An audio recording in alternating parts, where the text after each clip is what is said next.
وصفة اليوم رح تكون وصفة كتير مميزة من المطبخ الأردني.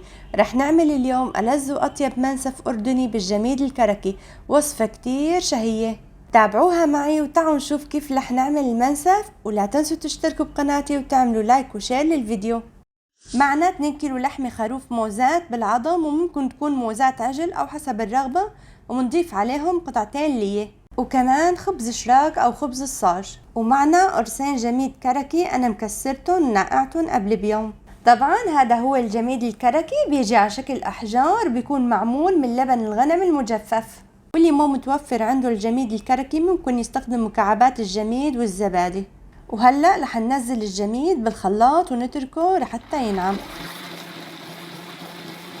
وبعدين بنصفيه مشان ما يبقى فيه أي تكتلات أو شوائب. وهلأ رح نزل اللحمة باللبن اللي هو الجميد، وفيكن تسلقوا اللحمة نص سلقة وبعدين تضيفوها على اللبن، بس اللحمة اللي عندي طرية لهيك رح نزلها على طول. ورح ضيف عليهم بصلة والمطيبات، ورقتين غار وحبتين هيل، بس هاي اللقطة ما تصورت، وماء حسب الحاجة. رح نرفعه على النار ونضل نقلب فيه لحتى يغلي، وبس يغلي بنتركه على نار متوسطة، وإذا تقل معنا رح نضيف عليه ماء ساخن بالتدريج لحتى تستوي اللحمة.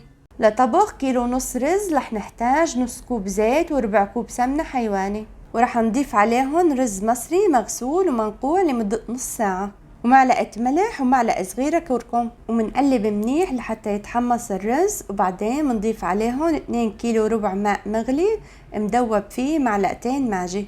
رح نقلب منيح ونغطيه ونتركه على نار هادية لحتى يستوي. وهذا هو شكل اللبن واللحمة بعد ما استووا، واخد معي 2.5 ساعة. واخر شي رح احط معلقة سمنة حيواني، هي اللي رح تعطي طعم كتير طيب للمنسف. وشوفوا ما شاء الله اللحمة دايبة واللبن قوامه كتير مزبوط والريحة بتجنن.